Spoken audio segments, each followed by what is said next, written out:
Ok, xin chào tất cả mọi người nha. Rất vui được gặp lại tất cả mọi người trong video ngày hôm nay và cảm ơn tất cả mọi người đã quay trở lại với kênh của Thi. Hôm nay thì chúng ta sẽ đi cập nhật tiến độ của DCT, gọi là tiến độ xây dựng nha mọi người, tiến độ lấp đầy nha. Hoặc là gọi một cách thực tế hơn gọi là thực trạng hiện tại của nhân hội New City. Bình Định thống nhất một số nội dung quan trọng tại dự án nhân hội New City. Ban quản lý khu kinh tế tỉnh Bình Định, công ty Danh Khôi Holding và công ty cổ phần phát triển bất động sản Phát Đạt đã thống nhất một số nội dung quan trọng liên quan đến việc cấp giấy chứng nhận quyền sử dụng đất và hoàn thiện hạ tầng kỹ thuật tại dự án nhân hội New City. Ngày 23 tháng 8, Ban quản lý khu kinh tế tỉnh Bình Định đã có cuộc họp xem xét kiến nghị của các hộ dân liên quan đến dự án đầu tư phát triển đô thị tại phân khu 2, 4, 9 khu kinh tế nhân hội. Cuộc họp có sự tham dự của Ban quản lý khu kinh tế, công ty cổ phần phát triển bất động sản Phát Đạt, công ty cổ phần Danh Khôi Holding và các hộ dân có đơn kiến nghị. Theo Ban quản lý khu kinh tế, liên quan đến việc triển khai thực hiện các dự án đầu tư phát triển đô thị tại phân khu số 2, 4, 9, khu đô thị du lịch sinh thái Nhân Hội, thời gian qua, Ban quản lý khu kinh tế nhận được nhiều đơn kiến nghị của các hộ dân. Các hộ dân phản ánh về việc chủ đầu tư chưa thực hiện đúng theo các nội dung trong điều, khoản tại hợp đồng mua bán, chuyển nhượng đã ký kết, dự án chậm tiến độ so với thời gian theo quyết định chủ trương đầu tư được cấp, ảnh hưởng không tốt đến hình ảnh của cơ quan quản lý nhà nước và môi trường đầu tư tại khu kinh tế Nhân Hội. Do vậy, Ban quản lý khu kinh tế chủ trì, tổ chức cuộc họp mời đại diện một số hộ dân có đơn kiến nghị để xem xét các vấn đề có quan. Trên cơ sở ý kiến tham gia, cuộc họp đi đến thống nhất một số nội dung. Thứ nhất, liên quan đến việc giấy chứng nhận quyền sử dụng đất đối với các lô đất thuộc diện phân lô bán nền. Trường hợp các hộ dân đã nộp tiền 100% thì trong tháng 9 năm 2024, công ty CP Danh Khôi Holding có trách nhiệm thực hiện các thủ tục liên quan chuyển quyền giấy chứng nhận quyền sử dụng đất cho các hộ dân. Công ty Danh Khôi cũng nộp hồ sơ vào cơ quan chức năng có thẩm quyền, gửi biên lai, phiếu hẹn để Ban quản lý khu kinh tế và các hộ dân để nắm thông tin, theo dõi và giám sát. Công ty sẽ thực hiện thủ tục cuốn chiếu theo từng đợt và gửi biên nhận cho chủ sở hữu trong quý 4 năm 2024. Trường hợp các hộ dân đã nộp tiền 95%, công ty CP Danh Khôi Holding có trách nhiệm ký hợp đồng chuyển nhượng với các hộ dân trong quý 4 năm 2024 và thực hiện hồ sơ thủ tục cấp giấy chứng nhận quyền sử dụng đất trong quý 1 năm 2025. Công ty sẽ thông báo đến khách hàng thời gian thực hiện và phối hợp thanh toán để ký hợp đồng chuyển nhượng. Đối với các lô đất không thuộc diện phân lô bán nền, Ban quản lý khu kinh tế đề nghị chủ đầu tư, Danh Khôi Holding xây dựng kế hoạch chi tiết, lộ trình theo thời gian cụ thể đối với quá trình thực hiện các thủ tục đầu tư xây dựng. Các thủ tục gồm thẩm định báo cáo nghiên cứu khả thi thuộc thẩm quyền của Bộ Xây dựng, Phòng cháy chữa cháy, giấy phép xây dựng, thi công xây dựng tại hiện trường, thực hiện cấp giấy chứng nhận quyền sử dụng đất, cung cấp cho các hộ dân để biết và giám sát. Trước ngày 30 tháng 8 năm 2024, chủ đầu tư phải gửi báo cáo về Ban quản lý khu kinh tế để xem xét và phản hồi cho các hộ dân. Thời gian hoàn thành thủ tục là 12 tháng, tính từ tháng 9 năm 2024. Thứ hai, liên quan đến việc hoàn thiện hạ tầng kỹ thuật tại các phân khu 2, 4, 9, chủ đầu tư cam kết sẽ đầu tư hoàn thiện hệ thống hạ tầng kỹ thuật, điện, nước để phục vụ nhu cầu xây dựng của các hộ dân. Thời gian bắt đầu thi công vào đầu tháng 9 năm 2024, hoàn thành trong thời gian từ 4 đến 6 tháng. Đối với các trường hợp cụ thể, chủ đầu tư sẽ cùng các hộ dân khảo sát thực tế, có giải pháp thực hiện đảm bảo các điều kiện hạ tầng kỹ thuật cho hộ dân xây dựng nhà ở, sinh sống. Ban quản lý khu kinh tế cho rằng, đối với các nội dung trên, nếu chủ đầu tư và Danh Khôi Holding không thực hiện đúng các nội dung cam kết, cơ quan này sẽ xem xét giải quyết theo quy định của pháp luật. Bên cạnh đó, Ban sẽ hướng dẫn các hộ dân thực hiện các thủ tục pháp lý để giải quyết tranh chấp, bảo vệ quyền, lợi ích của mình.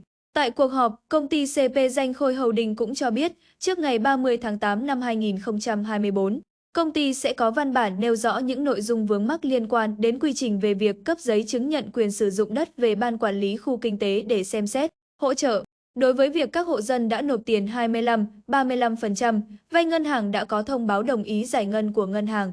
Yêu cầu công ty CP Danh Khôi Holding sẽ ký hợp đồng chuyển nhượng với các hộ dân trong quý 4 năm 2024 và thực hiện hồ sơ thủ tục cấp giấy chứng nhận quyền sử dụng đất trong quý 1 năm 2025.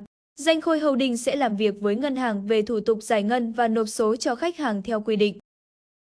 Bình Định cung cấp thông tin về dự án nhân hội New City của Phát Đạt. Ban quản lý khu kinh tế Bình Định cung cấp thông tin đến tạp chí điện tử Bất động sản Việt Nam về nguyên nhân dự án nhân hội New City chậm triển khai hạ tầng. Thời gian qua, nhiều phản ánh của khách hàng tại dự án khu đô thị du lịch sinh thái Nhân Hội, tên thương mại là Nhân Hội New City đã bàn giao sổ từ năm 2019. Song hạ tầng chưa đồng bộ, nhiều hạng mục xuống cấp trầm trọng, khiến người dân không thể đến xây dựng nhà để ở. Người dân cũng cho biết đã nhiều có đơn thư gửi chủ đầu tư dự án là Công ty Cổ phần Bất động sản Phát Đạt đề nghị hoàn thiện hạ tầng, cải thiện các hạng mục xuống cấp tại dự án nhưng đều bị chủ đầu tư ngó lơ. Để làm rõ các phản ánh nói trên của khách hàng, tạp chí điện tử Bất động sản Việt Nam đã có công văn số 164/2024 trên CVJO Tam ngày 27 tháng 5 năm 2024, gửi đến Ủy ban Nhân dân tỉnh Bình Định đề nghị tỉnh phối hợp phản hồi đến tạp chí. Đến ngày 10 tháng 6 năm 2024, Ban Quản lý Khu Kinh tế tỉnh Bình Định đã có công văn phản hồi đến tạp chí điện tử Bất động sản Việt Nam các nội dung như sau. Cụ thể, Ban Quản lý Khu Kinh tế tỉnh Bình Định cho biết về việc đầu tư xây dựng công trình hạ tầng kỹ thuật của dự án và chuyển quyền sử dụng đất đã đầu tư hạ tầng cho người dân tự xây dựng nhà ở. Trước đây, tại văn bản số 572 trên Ban Quản lý QL-QHXD ngày 25 tháng 5 năm 2023, Ban Quản lý Khu Kinh tế đã cung cấp, gửi thông tin đến tạp chí điện tử Bất động sản Việt Nam về tình hình đầu tư xây dựng công trình hạ tầng kỹ thuật của các dự án đầu tư phát triển đô thị tại phân khu số 2, 4, 9. Theo đó, căn cứ theo quyết định chủ trương đầu tư được cấp và tiến độ thi công thực tế tại hiện trường, Ban Quản lý Khu Kinh tế đã kiểm tra xác nhận các công trình hạ tầng kỹ thuật của dự án theo quy hoạch được duyệt. Riêng đối với hệ thống cấp điện, cấp nước là do cơ quan chuyên ngành, Điện lực Quy Nhơn, công ty CP cấp thoát nước Bình Định cung cấp và thỏa thuận đấu nối theo nhu cầu phụ tải phát sinh. Trường hợp không phát sinh phụ tải các đơn vị sẽ ngắt đấu nối để hạn chế tổn thất. Hiện nay, các phân khu số 4 và 9 đã đáp ứng nhu cầu cấp điện, cấp nước cho các hộ dân khi xây dựng nhà ở. Đối với phân khu số 2, Ban Quản lý Khu Kinh tế đã yêu cầu chủ đầu tư tiếp tục làm việc với đơn vị chuyên ngành khôi phục lại hệ thống cấp điện, đấu nối cấp nước, thực hiện việc sửa chữa các công trình hiện trạng đã hư hỏng, xuống cấp, đảm bảo chất lượng công trình và mỹ quan khu vực. Đồng thời, nâng cao tinh thần trách nhiệm, quan tâm hỗ trợ cho hộ dân khi phát sinh các trường hợp có nhu cầu xây dựng nhà ở. Về tiến độ đầu tư của Nhân Hội New City, theo Ban Quản lý Khu Kinh tế, dự án chậm tiến độ một phần do nguyên nhân khách quan, ảnh hưởng đến đại dịch Covid và suy thoái kinh tế. Bên cạnh đó, thủ tục thẩm định báo cáo nghiên cứu khả thi thuộc thẩm quyền thẩm định của Bộ Xây dựng dẫn đến thời gian thực hiện kéo dài. Thời gian qua, Ban Quản lý Khu Kinh tế đã nhiều lần đôn đốc, nhắc nhở chủ đầu tư cần tích cực hoàn thành các thủ tục đầu tư. Trường hợp chủ đầu tư vẫn tiếp tục chậm triển khai thực hiện, Ban Quản lý Khu Kinh tế sẽ phối hợp các đơn vị có liên quan xem xét, xử lý theo quy định. Về đầu tư xây dựng các công trình hạ tầng xã hội, Ban Quản lý Khu Kinh tế Bình Định cho biết, theo nội dung quyết định chủ trương đầu tư được cấp các công trình công cộng, hạ tầng xã hội tại phân khu số 2, 4, 9 sẽ được triển khai đồng bộ theo tiến độ phù hợp với các công trình nhà ở, đảm bảo chất lượng dịch vụ đáp ứng nhu cầu người dân khi đến ở. Đến nay, mặc dù thiết kế các mẫu nhà đối với các lô đất được thực hiện chuyển sử dụng đất cho người dân tự xây dựng nhà ở đã được Ban Quản lý Khu Kinh tế ban hành, công khai trên các phương tiện thông tin, nhưng rất ít các hộ dân tại phân khu số 4, 9 xin phép xây dựng nhà. Ngoài ra, Ban Quản lý Khu Kinh tế cho biết về việc đầu tư hạ tầng là do người dân chưa đến ở nên chậm triển khai để tránh lãng phí. Qua các lần làm việc, chủ đầu tư bày tỏ về tiến độ xây dựng các công trình công cộng, hạ tầng xã hội phục vụ nhu cầu thiết yếu của người dân. Cần kết hợp với tỷ lệ lấp đầy của cư dân để đảm bảo khai thác hiệu quả, tối ưu chi phí quản lý đầu tư, tránh gây lãng phí khi công trình xây dựng xong mà chưa sử dụng, nhanh xuống cấp, hư hỏng. Theo đó, chủ đầu tư cam kết triển khai đồng bộ theo tiến độ với các công trình nhà ở khi dân cư sinh sống tại dự án đạt khoảng 15%. Ban Quản lý Khu Kinh tế tỉnh Bình Định thông tin. Bình Định, người dân tiếp tục kiến nghị về những bất cập tại Nhân Hội New City. Thời gian qua, người dân dự án Nhân Hội New City có nhiều vướng mắc nên đã gửi đơn thư đến Ban Quản lý Khu Kinh tế tỉnh Bình Định, các sở ngành liên quan. Tuy nhiên, đến nay, người dân chưa nhận được trả lời thích đáng của các cấp quản lý.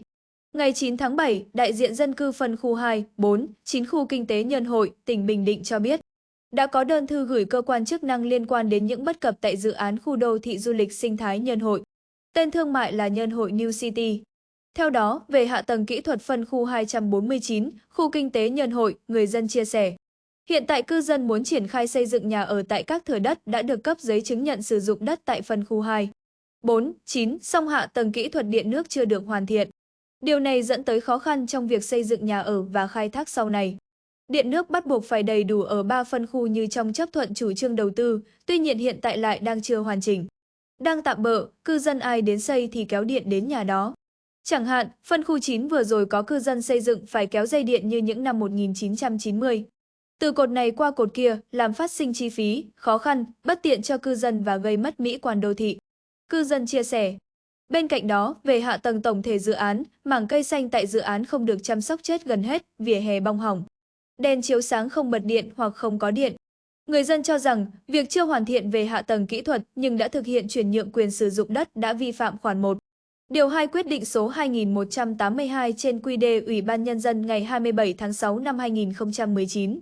Quyết định số 847 trên QĐ Ủy ban Nhân dân ngày 25 tháng 2 năm 2020. Quyết định số 1773 trên QĐ Ủy ban Nhân dân ngày 12 tháng 5 năm 2020 của Ủy ban Nhân dân tỉnh Bình Định. Theo đó, chủ đầu tư phải hoàn thiện hạ tầng đảm bảo kết nối đồng bộ với hạ tầng chung khu vực trước khi chuyển nhượng cho người sử dụng. Đồng thời phải chịu trách nhiệm quản lý, vận hành trước khi bàn giao cho đơn vị của tỉnh quản lý. Tuy nhiên, hiện nay, hệ thống hạ tầng chưa được kết nối, phần điện, nước, hệ thống thông tin liên lạc, không được duy tu bảo dưỡng quản lý, xuống cấp.